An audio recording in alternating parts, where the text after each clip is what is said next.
Jannelle is not available. Record your message after the tone. When you've finished, you can hang up or press 1 for more options. Hi, this is Jeffrey Thomas Bodin, Bodin, date of birth 05/22/97. I'm calling in regards to new requests that need to be made. Had some serious issues with Oshner's neurology today, their West Bank neurology. So I need y'all to start looking into finding me a neurologist who will prescribe my epilepsy medicine, since they are just blatantly refusing, and want to change me over to some other alternative clinic. So they canceled my appointment next Monday that I have had, and that means there's going to be like months that I will potentially not have my epilepsy medication again, and I don't feel like that's a very confidence gaining thing to stay with Oshner for that. I mean, I'll take the appointment if they do get me in with whatever other thing they claim that they're going to do. They just haven't done it yet, and there's just no reason for them not to establish with me, write a prescription, and then get me into that thing they were talking about, which will be months out, because that's just how that is. So if y'all want to call them, you're more than welcome to. Maybe you can work something out and explain the circumstances from Aetna's point of view to them. That might be appropriate. Their direct is 1-504-595-8318. That's 1-504-595-8318, I believe. 504-595-8318. Yes, that's the number they were calling me on today and previously. So, and my appointment with them was for October 1st at 8 a.m. And maybe you guys should touch base with them for canceling a patient's appointment for a pretty unreasonable reason, as they probably already got prior authorized funded for it. I know transportation was scheduled and already locked in and picked up by a provider, so people probably already gotten paid. It's just, that's just not reasonable at all. And whatever expedites my appointments so that I no longer have to keep looking for a neurologist again and again and again, to just write a prescription that's already been established for my epilepsy. And I spoke with this doctor last week when she called me about it, and she seemed to be plenty competent to handle it, but decided today that she changed her mind. And I don't know who changed her mind, or who spoke with her, or who might need to be spoken with their legal department, with Aetna. Maybe y'all could reassure them about that her regaining her confidence and treating me is a good idea. Things like that. It's, I think, appropriate. Because it's probably going to affect all the other Aetna patients as well. As not being capable of writing a prescription for me with one of the most commonly written epilepsy medicines sounds like it's going to be a problem for a lot of other patients. So that's kind of a priority, just in case they can just keep the appointment. And because that is next week, and I'm not canceling transit until I see that, the night before. Just because I'm just going to handle it that way. Just in case y'all can change their minds on anything. Because it's just not acceptable at all.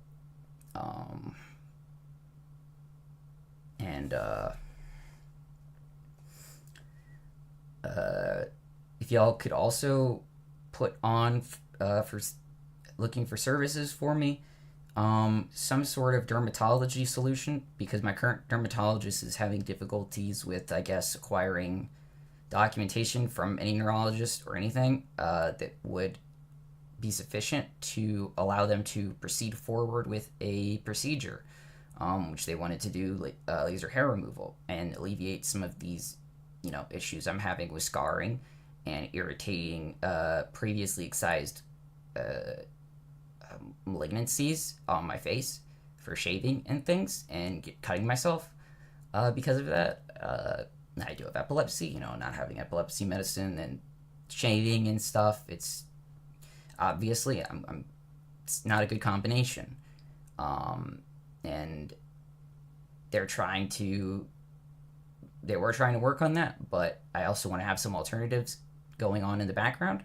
So if you could find me anyone who's able to just provide the laser hair removal in a surgical context, I think is what they were aiming for with this dermatologist, was referring me to a surgeon to do such a thing, because it is necessary for these excised areas that they're already watching for melanoma, and it would just reduce irritation and bacterial infections that keep constantly having issues with, probably just due to my immune system and my cancer. So I don't know what exactly would be who y'all would look for that, but y'all already found me a dermatologist, but I probably need whoever she was going to refer me to. So whoever that might be, because they didn't tell me, I don't think, and I don't want to continue to be waiting on that at all. That needs to just happen. Even if it has to be a surgical procedure with anesthesia, if they're that concerned about the procedure itself inducing seizures, which I'm not them. I don't, they might be too overly cautious. They might just have zero information from any neurologist at this point, because there is no one's accepting to communicate with them or anyone. So I don't know how to gauge if they're being overly cautious or exactly correct in the level of precautions that they're taking. I'm not exactly certain, but I'm not opposed to just being in an anesthetized procedure. So you could look for surgery options potentially that have anesthesiology for outpatient procedures, if Aetna's ever covered something like that before, like prior to another major surgery, patient goes in and has I don't remember what it was, like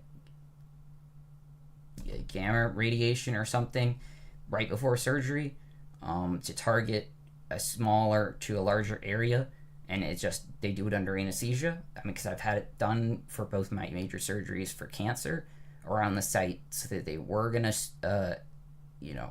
put the incisions, and they were very, very large sites. So I kind of have an idea of what they may have been talking about, but they could have been talking about an entirely different procedure. But I'm fine with that, even if it requires anesthesia to do so. That's not a big deal at all. I am totally fine with that. I just need it to happen, and to get it done. I want it done within a month, because there's no reason to be waiting. And having this constant delay with neurology means that I don't believe neurology is going to satisfy any requirements that any other physician might be having on just wanting to communicate with any neurologist. They seem to just completely fail at any reasonable requests that are definitely within their purview and education to handle. I might not be very good at communicating those requests, but I think I did an okay job. Enough for them to not want to see me as a patient and try to get me somewhere else. So probably an okay job. If you have any other questions about those two things, you can call me back anytime like usual. I don't really have anything in writing, like forms or anything I can give you, but I don't think I'm going to be able to get anything from my dermatologist explicitly, because it sounded like they had to talk, either get me to have something presented to them, or, which I did try to already get from the neurologist I was trying to see next week, or like I was asked to do by derm, and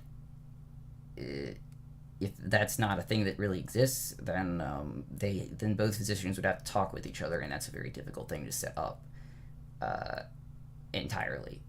And Aetna could probably alleviate that by just finding the procedure and getting me into that directly, and not doing this whole bouncing around referral thing, since the referral is not necessary for a covered procedure that's related to surgery or oncology or anything like that, or previous history of surgeries, familial history of scarring, serious severe scarring, or other conditions that are already being handled by Aetna, like my epilepsy, which all very clearly interact. So there should be zero issues with coverageability because of that, and no one's expressed any issues like that with me either. I don't think this is for being coverageability. It's like a precaution or a more information that whoever's doing the procedure might need, but they also may feel confident enough not to need it.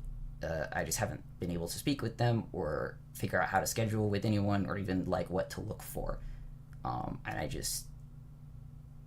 need y'all to handle that part of things. I also saw long-term personal care LDH assessor today at 11 a.m.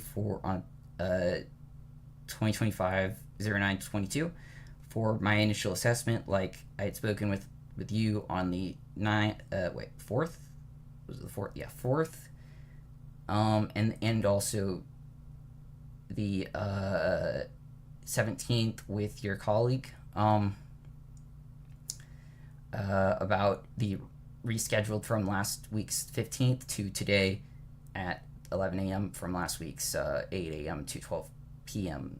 It was rescheduled to today for 11 a.m.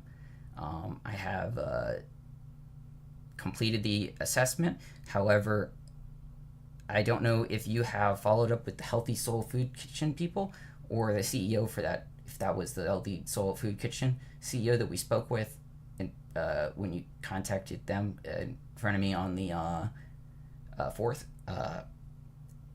But even when I expressed that to the assessor today, who seemed to have a lot of experience with this type of thing, she made sure to make it clear that like they don't do food through their long-term personal care.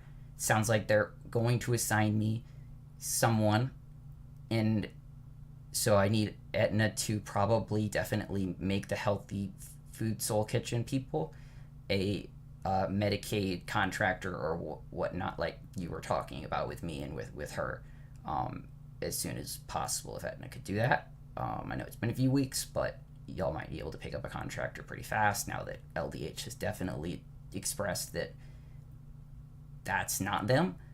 That might have to be y'all, and this worker may be able to somehow help, but there is a list of contractors that I'm supposed to apparently physically call myself. So I think I'm gonna just email you both of these documents, like the previous letter I got for the actual low set determination and the scheduled time initial appointment for the LDH, and then you see the St. Tammany Parish bases people that they employ by contract or something. Apparently each and every one I have to contact to discuss directly to them about what they might be able to do for me or might not, and it's entirely up to them, because I guess some of them might specialize or not specialize depending on what they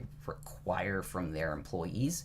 So I have zero experience speaking to any of them. I've never heard of any of them, and I don't know which one we would be working with best. So I believe you have far more experience and exposure to them, and this is the list that I have right now is apparently going to be the list for my acceptance letter for long-term personal care that I'll receive in about 10 days. And so you can probably, through Aetna, or using Aetna as like the authority and stuff, call all of them and probably initiate some sort of a contract acquisition with them just in case. because I don't know how many of them are going to be able to help me. Or I'm sure that'll extend to other patients, because apparently I will not be receiving any case management from the state of Louisiana for long-term personal care services, but it sounds as though you and the nurse that you're working with that are both on my case for Aetna are my actual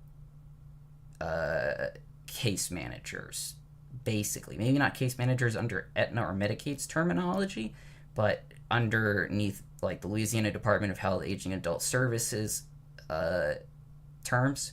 It sounds as though y'all are either above that or at least equivalent to that. So I might be in a better position than most. And y'all should be able to sufficiently handle and coordinate this part. And if y'all have any issues with that or anything you need me to do, or like need to set up another in-person appointment so you can physically see these, or have any other paperwork or anything, and that just might be easier like it was earlier this month, I'm very happy to do that whenever y'all believe that that is appropriate. But then I just want to get things set up fast. If you guys want to wait until I get the official letter in the mail, they said it would be 10 days, but I was basically told to start calling these people today, and I didn't, and it's almost midnight, and I probably won't on my own because it's probably just too much for me to handle, and I just have no idea like how to sort through this at all. But I have a feeling you've probably spoken to all of these people at least before, and will likely know, or one of your coworkers will, who exactly to go with for me based off of what y'all know for my case working with me. So I'm gonna send that to y'all tonight, and then if y'all could work on the neurology component and the dermatology component for the laser or like radiation based hair removal for my face and areas around scars, and for previous malignancies, if y'all could also handle that and touch base with me on it, I would really appreciate that. Thank y'all. You can call me back at 985-272-8989 for my mobile, or 985-520-4713 for till I leave a voicemail or something. Bye.